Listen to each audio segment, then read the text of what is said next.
Here he comes.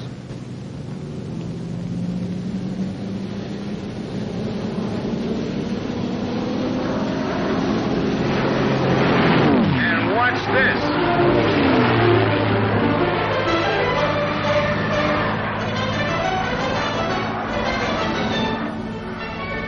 A bat out of hell. Boy, that was beautiful.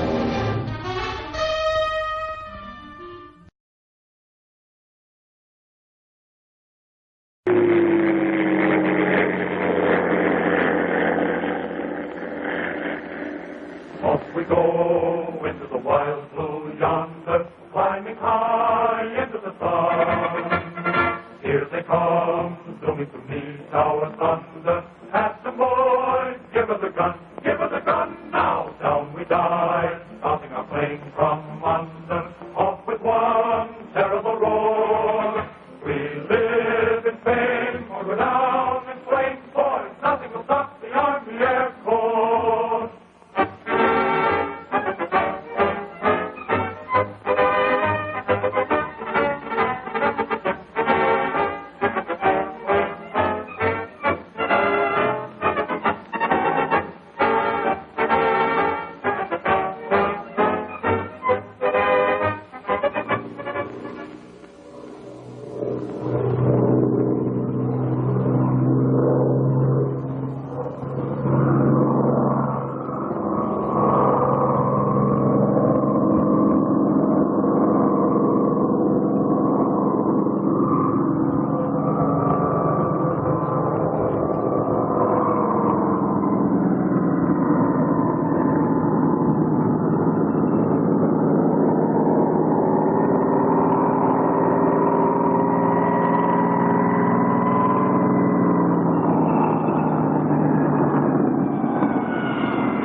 Good morning, Captain. Hello, fellas. I understand you're ready to be checked out on the P-39. I see you've been reading over your pre-flight dope. That's the right idea. It's very important to have the technical orders covering the operation and first echelon maintenance well in mind before you take the plane off the ground for the first time. It should be thoroughly covered. Then, too, you should spend enough time in the cockpit to be certain you fully understand the instructions in the TO manual. In reading this material, you've probably learned a lot about the P-39. As you can see, it's a low-wing monoplane of the interceptor pursuit class, and it's designed to pack quite a wallop. It's equipped with a tricycle landing gear, which is retractable, but just forget that there are 3 wheels instead of 2. It handles much like any other plane. The Allison liquid-cooled engine is behind the pilot, and a drive shaft runs forward to a reduction gearbox which drives the constant speed propeller. This arrangement makes possible the installation of a high-caliber automatic cannon along the thrust line. Some models have a 20-millimeter cannon, and others a 37-millimeter. In addition, there are 2 synchronized 50 caliber guns in the nose and 2 30 caliber guns in each wing panel. You have enough armament here to take care of yourself and make it uncomfortable for the enemy as well.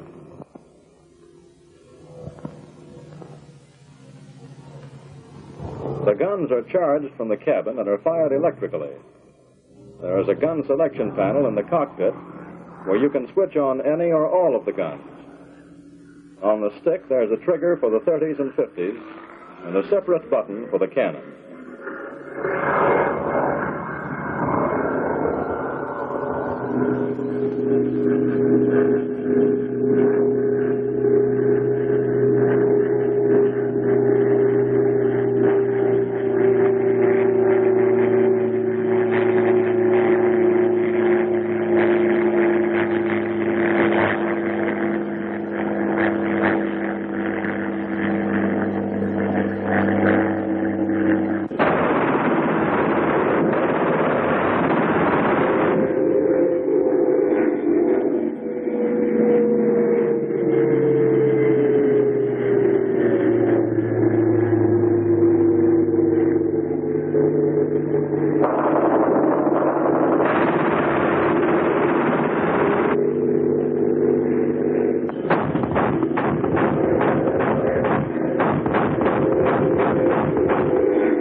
Considering the firepower the P-39 carries, the rate of climb is exceptional.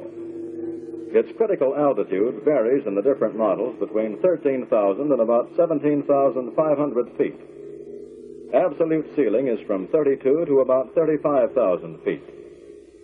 The engine in the different models varies from 1,150 horsepower at sea level upward according to the rating of the particular engine. Cruising at 2,300 RPM and 30 inches of manifold pressure at an altitude of 5,000 feet gives approximately 250 miles per hour indicated airspeed. Stalling speed is about 95 miles an hour indicated, fully loaded and with the flaps down. She handles very well and responds nicely to the controls.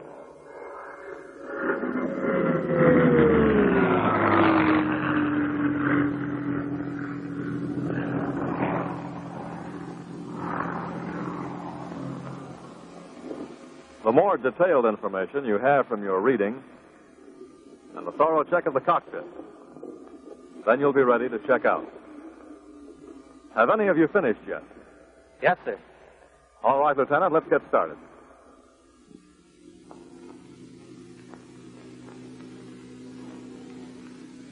Setting up on the wing, here's your hand grip, and be sure you don't step on the wing fillet.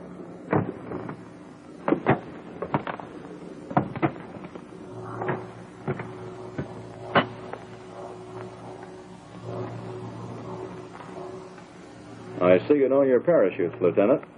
Buckles properly attached, and the straps fit well. I guess you know that it pays to have your parachute right.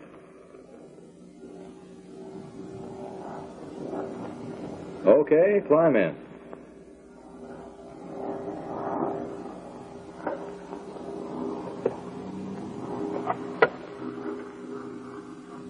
Compact little office, isn't it? You'll find everything you need here, and all conveniently located. First, have a look at the rudder pedals to see if they're properly adjusted for you. Down on the side of the pedal, there's an adjustment with 5 positions. Press the lever with your toe and set the pedal to the length that's comfortable for you. And do the same on the other side, but be sure both pedals are set to the same position. You might look back at the rudder as a further check on this. And at the same time, try your controls to be sure of their operating sense. Check the rudder, the elevators, and your ailerons, too.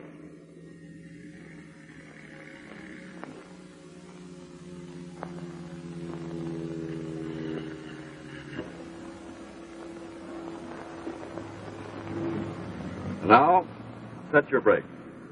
First, hold out the brake handle, there above the radio panel. Then press in on your brake pedal. Then release the handle. Now let's fasten your shoulder straps. This harness is for your safety, and it should be worn at all times. In the event of an emergency landing, it will prevent you from being thrown forward. The adjustable straps fasten to the seat belt buckle. Slide them on the catch, and the seat belt hook will hold them in place. The release fastens securely, and it can be opened in a jiffy, releasing both the shoulder straps and the seat belt. Down on your left is a knob which controls the shoulder harness lock. Pull it up, and it releases the harness so that you can reach forward. Reset it, and it locks the harness again.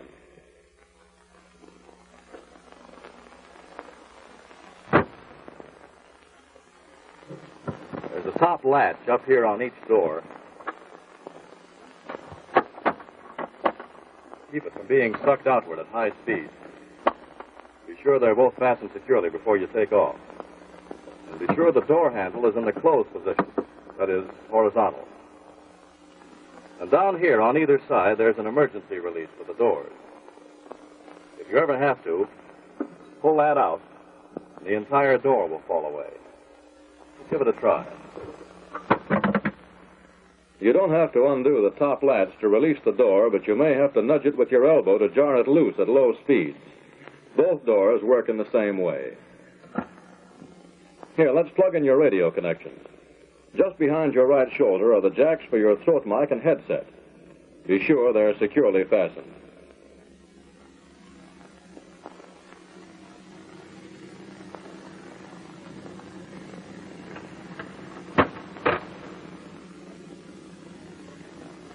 Then over here on your right is the transmitter.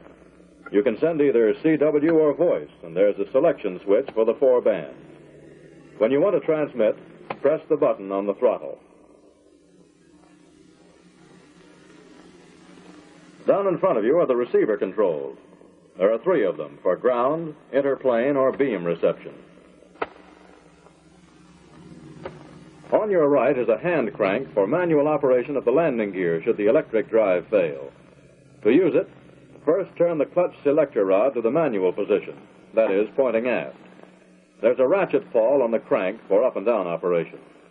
Normally, however, the gear is operated by means of the electric motor drive, and the clutch handle should be in this position.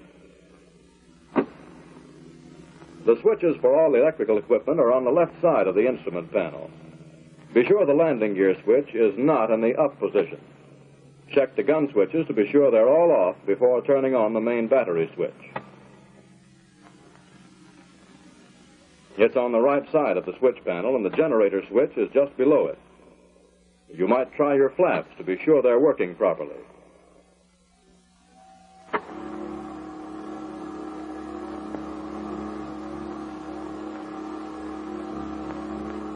The first of the 3 travel indicators is for your flaps. The other 2 are landing gear. Aside from being used in landing, the flaps can also be used to shorten your takeoff run on a small field. For this, 1/4 flap should be used. However, I don't recommend that you use flaps for takeoff until you're more familiar with the plane. The propeller on this plane is an Aeroproducts propeller, which operates automatically. It changes pitch hydraulically by means of a cylinder in the propeller hub, and the only control is on the throttle quadrant. Some P-39s are equipped with Curtiss electric propellers. For these, there is a governor control on the throttle quadrant, similar to the other. In addition, there's a safety switch and a switch for automatic control. If automatic operation fails, there are manual increase and decrease positions on this switch.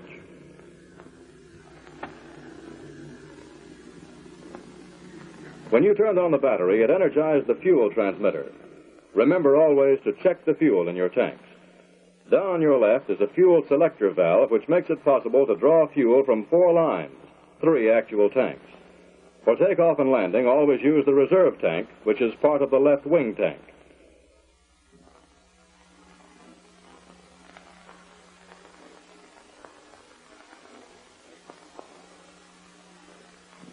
In actual operation, the fuel is pumped from the tank to the selector valve through which the fuel lines from all tanks pass. From the selector valve, the fuel flows to the strainer where all foreign matter is filtered out.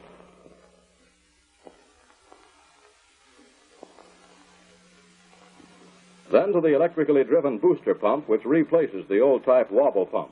It is used to pump fuel to the carburetor for starting the engine at high altitudes to prevent vapor lock in event that proper fuel pressure cannot be maintained, or it can be used in case the engine-driven fuel pump fails.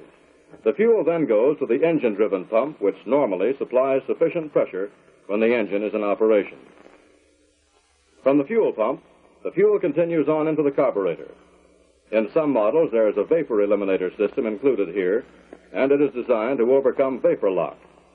A red warning light on the instrument panel lights up when there is a drop in fuel pressure, such as is caused when a tank empties.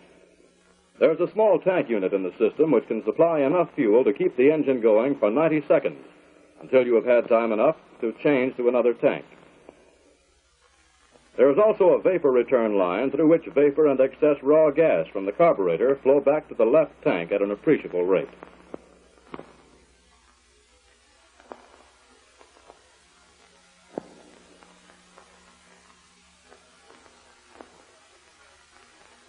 The reserve tank is really part of the left wing tank. Here there are two finger screens at the head of the two fuel lines which flow from the tank. The tall finger screen is for the left wing tank, and through this line you can draw the 40 gallons which are above the standpipe. Below this, the remaining 20 gallons, or a full tank of 60 gallons, can be drawn through the lower finger screen, which is the reserve tank. For long-distance flying, these planes can be equipped with a belly tank, varying in fuel capacity from 75 gallons upward. The tank is attached to the underside of the fuselage by means of sway braces, and it can be released during flight by pulling out on the bomb release handle in the cabin. With the fuel selector valve in the auxiliary tank position, fuel from this tank is drawn up into the selector valve and then through the same system that the fuel from the other tanks follow to the carburetor.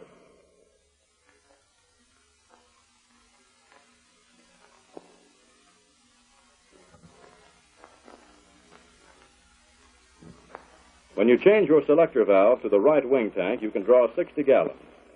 Just as in the other tanks, the fuel from here goes first through the selector valve and then through the rest of the system in the same way as did the others.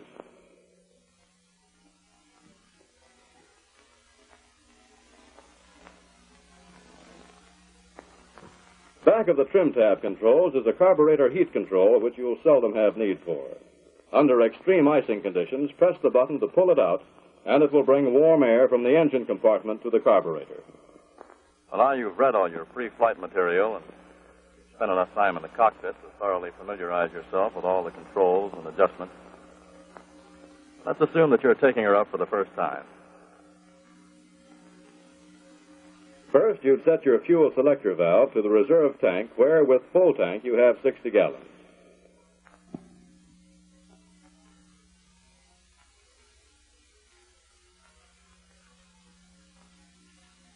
Then on the throttle quadrant, be sure the mixture control is an idle cutoff. The prop governor is placed full forward to low pitch or high RPM, and the throttle is cracked open about 3/4 of an inch. On the side of the quadrant is a tension adjustment. Be sure you have a firm feel to all three of your controls to prevent them from creeping. Turn on the battery and generator. Then, to prime the engine, first crack the primer.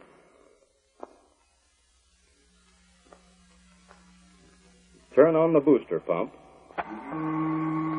Then pull out the primer so that it's filled. Turn off the pump and then push the primer in, locking it. In colder weather, you may have to do this 2 or 3 times. Then turn the ignition to both on. The inertia starter pedal is down on the right side. Press it back to energize. During the energizing operation, turn on the booster pump, which will bring your fuel pressure to about 13.5 pounds. When sufficiently energized, check to see that your prop is clear before pressing forward to engage.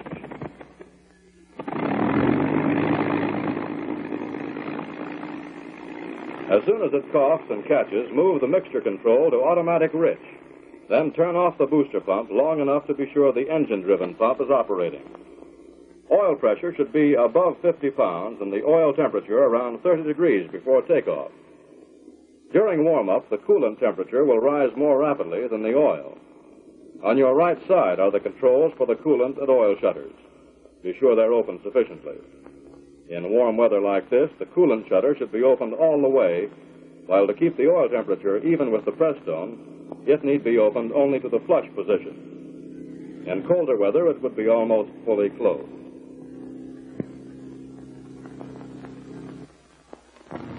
If everything is in good order and she's idling all right, you're about ready to taxi out to the runway. After calling the tower, be sure your doors are shut and latched.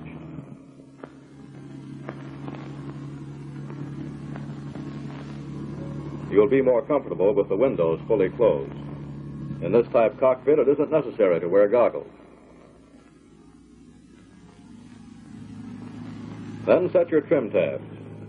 The recommended setting for the elevator is 3 or 4 graduations nose up, the rudder 4 graduations right rudder, and the aileron trim tabs 0 setting.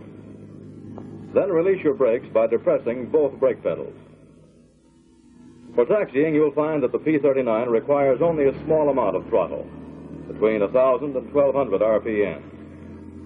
To turn in close quarters or at slow speeds, you can get full swivel action in the nose wheel by the use of the main wheel brakes, and you'll be able to turn almost in your own span. To prevent overheating, don't delay in getting out to takeoff position for a final engine check. You'll find that the plane has very good taxiing characteristics and that the brakes are very effective.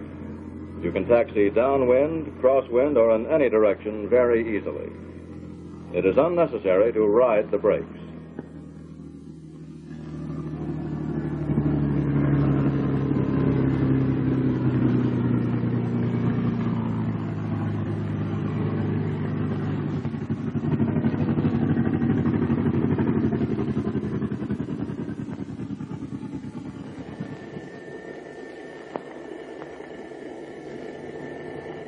At the end of the runway, call the tower and advise them that you're about to complete your final warm-up and check-off before flight. Set your brakes for the rev-up, then advance the throttle. Be sure the various pressures are okay and your temperature is low enough. Be very careful not to overheat. Check the magnetos at 2,300 RPM. First, switch to right magneto, and the drop-off here should be maximum 100 RPM. Then switch to left, and the drop-off should be maximum 60 RPM. Then back to both, and the tack should climb back to 2,300. To be sure the prop governor is functioning properly, pull it back. There should be a drop in RPM. Then push it forward to full low pitch for takeoff. Check the ammeter to see that the generator's working. It cuts in between 1,300 and 1,400 RPM. Finally, to be sure that everything is in good order, there's a checklist provided on the instrument panel. Refer to it and go over everything once more. Are your fuel tanks full? Is the selector valve on reserve?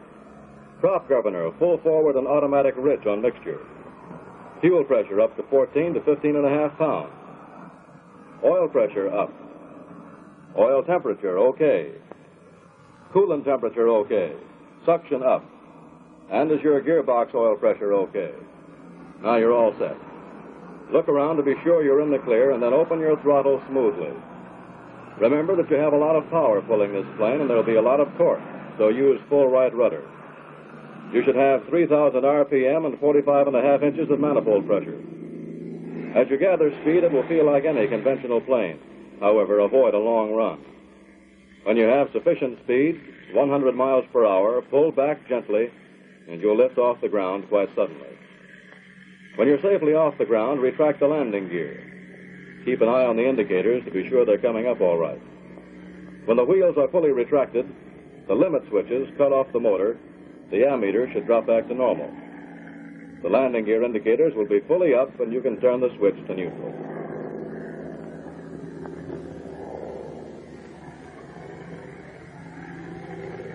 When you're clear of all obstacles bordering the field and she feels all right, Throttle back to normal climbing power, 37.5 inches of manifold pressure with the prop governor at 2,600 RPM. Your airspeed indicator should show about 160 miles per hour. No turns should be attempted at less than 150 miles per hour. As you change RPM and power and as your speed increases, you'll want to adjust your trim tab. During the climb, watch your operating temperature. At 160 miles per hour, your best climbing speed, cooling is the most critical. Be sure your coolant shutter is open sufficiently to keep the engine temperature down.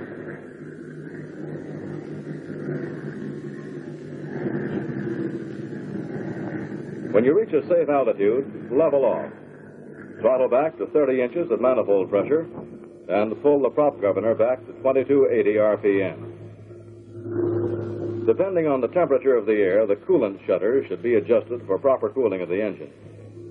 In extremely hot weather or in tropical climates, they should be kept pretty well open, somewhere between flush and full open. You'll find that the P-39 has excellent visibility in all directions, forward, rearward, above, and on either side.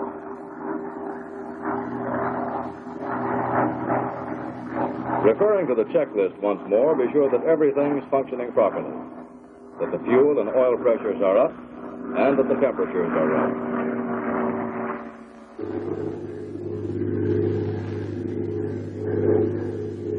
Then, with everything operating smoothly, give some attention to the characteristics of your controls. You'll find that they are sensitive and respond nicely. Then try a few turns to see how she handles.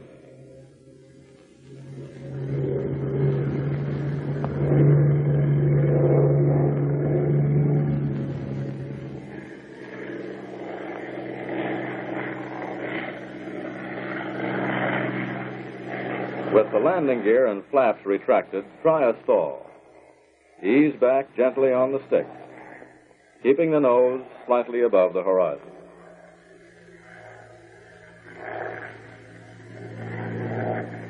You'll find that in this condition, the stalling speed is about 105 miles per hour. Ease the stick forward, and be sure you build your airspeed up sufficiently to completely unstall your wing, at least 140 miles per hour before leveling off.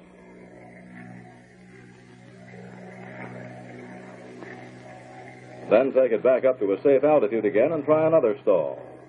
Only this time have the landing gear and flaps extended. It'll give you a good chance to study the plane's stalling characteristics and the landing condition before you bring her in for the first time. Since you're going to extend your landing gear, you might try the manual operation. Be sure the landing gear electrical switch is in the neutral position, and then change the clutch handle to the manual position. To firmly engage it, switch the ratchet ball to up and crank to retract the gear.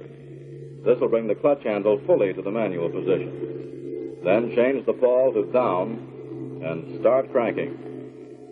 Because you'll be pulling against the pressure of the slipstream, keep your airspeed below 140 miles per hour so you won't have to put so much weight behind it.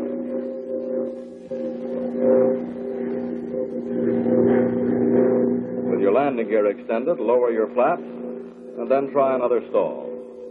In this condition, you'll find that your stalling speed will be about 95 miles per hour. To retract the landing gear, change the clutch back to the electric position and retract the gear with the electric motor drive. Retract the flaps as well, but be sure you put the landing gear and flap switches back to the neutral position when they're fully retracted.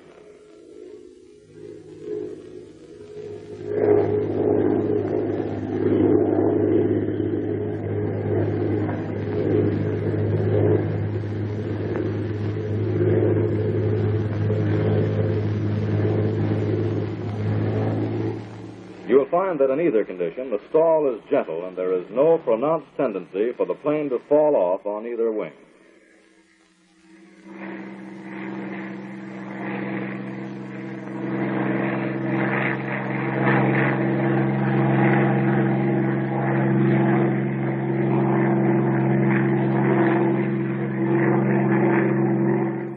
And now you should be pretty well acquainted with the basic handling qualities and general flight characteristics. Before shooting your first landing, you might give her the gun and see how she works.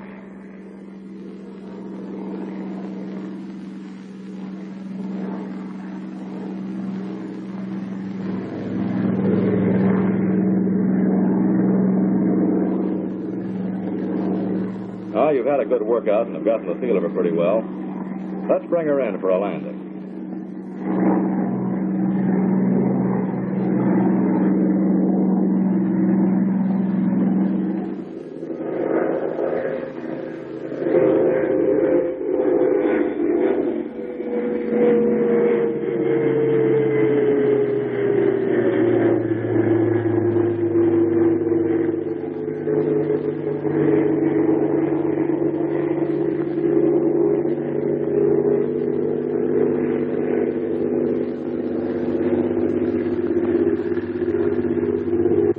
You might refer to your checklist again. You'll find it helpful. Switch the fuel selector valve to the reserve or right tank, depending upon which one has the most fuel, and throttle back to about 15 inches of manifold pressure. Push the prop governor up to about 2,600 RPM. When your airspeed has dropped to less than 200 miles per hour, the landing gear can be extended. Keep an eye on the indicators.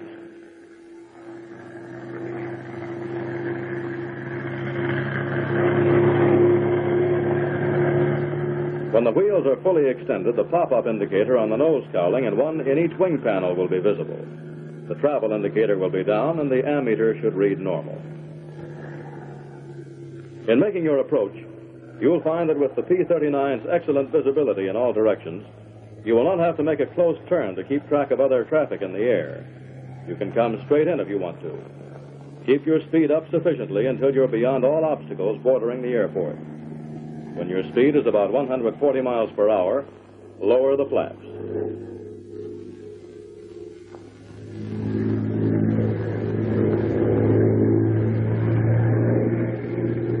Glance at the indicator to be sure the flaps are full down. Use your elevator trim tab to lighten the stick forces due to the change in trim with the gear and flaps extended. Now remember, you'll be bringing this plane in for the first time. It's only natural that you won't be fully accustomed to it and perhaps a little uncertain. But don't forget your traffic regulations. Don't make a right turn instead of a left into the airport. Just take it easy and establish a steady glide. Be careful not to come in too fast. If you're not quite straight with the runway and you find that you're not going to be able to set her down on the first third of the runway, don't be afraid to take her around again. It's much better and safer to make a good landing on the second or even the third try than to bring her in for a bad landing the first time.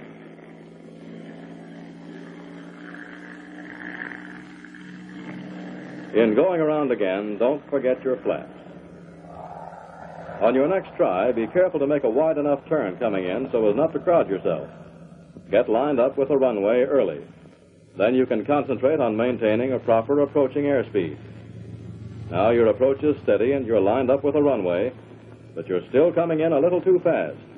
You haven't broken your speed sufficiently to make a tail-low landing on the first third of the runway.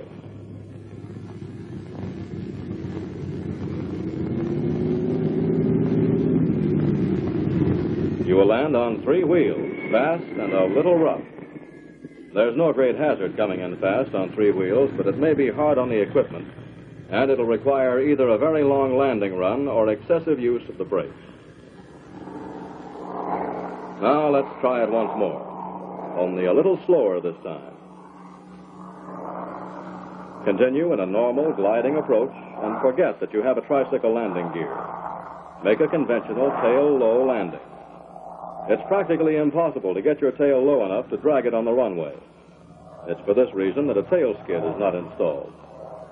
In slow motion, your landing should look something like this.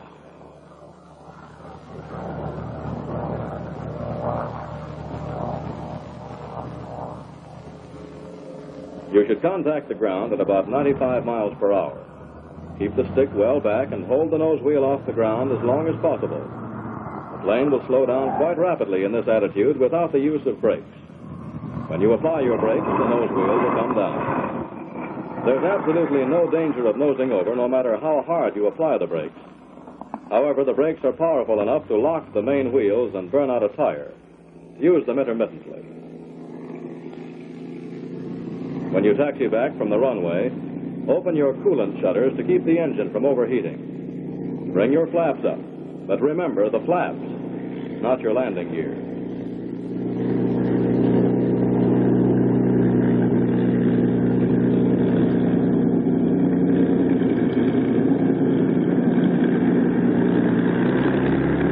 Then bring her in and park her.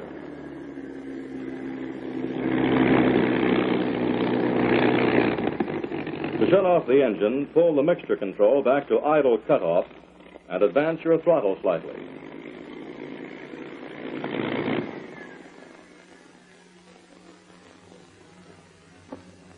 When the engine is stopped, turn off your ignition switch, then your battery and generator switches. The flap and landing gear switches should be put in the neutral position. Then turn off your radio receiver and transmitter.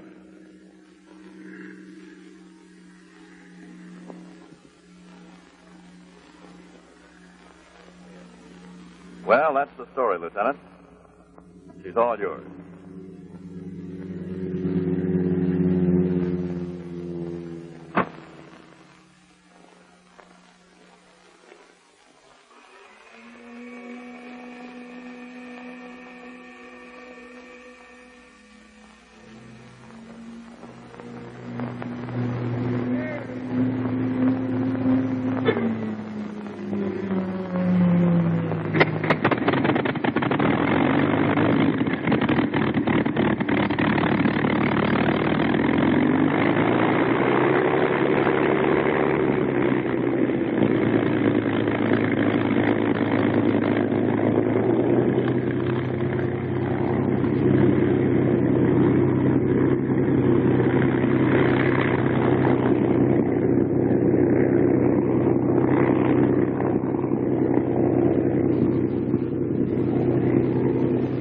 Remember, fellows, this plane handles much like any other. It's not a hot landing ship, but it is fast, and it may respond a little quicker than you're accustomed to. Just take it easy until you get the feel of the controls. You'll find that you'll get along very well together. As a team, you and this plane have an important job to do in winning this war.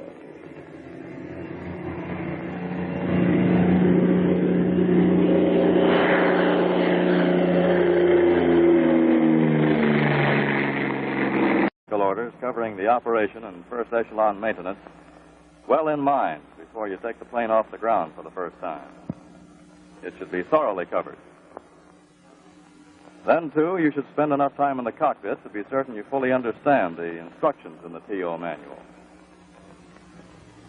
In reading this material, you've probably learned a lot about the P-39.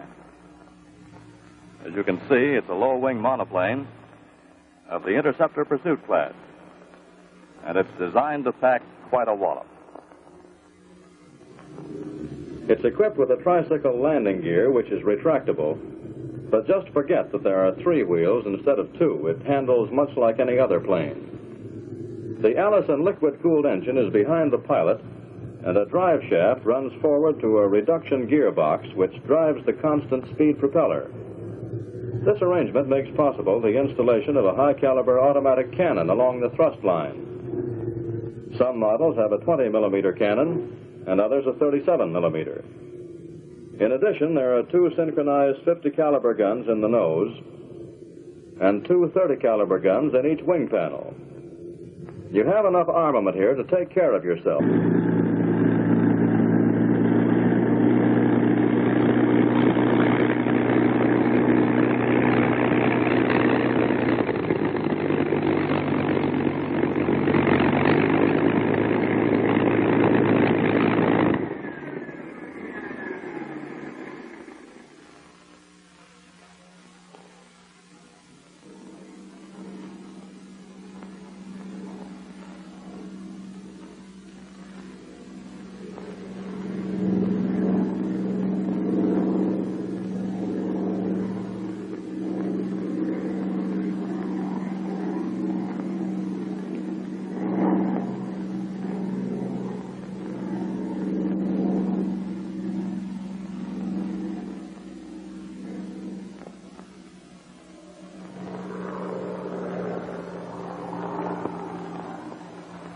Good morning, Captain. Hello, fellas. I understand you're ready to be checked out on the P-39. I see you've been reading over your pre-flight dope. That's the right idea. It's very important to have the technical... And make it uncomfortable for the enemy as well.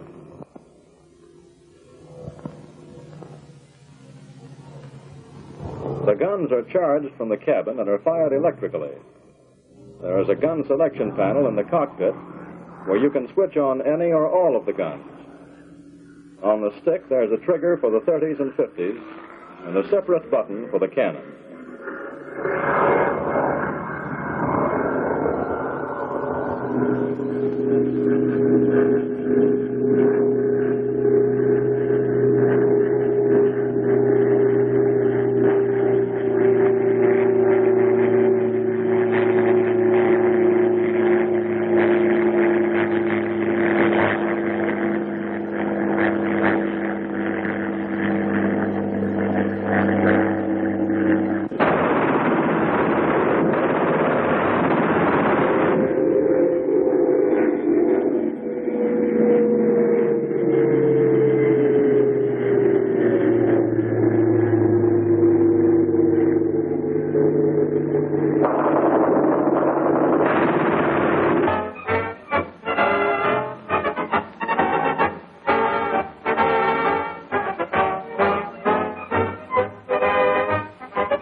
Here he comes.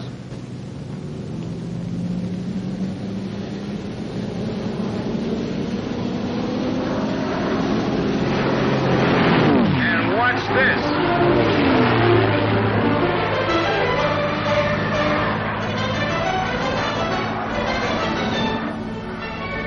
A bat out of hell. Boy, that was beautiful.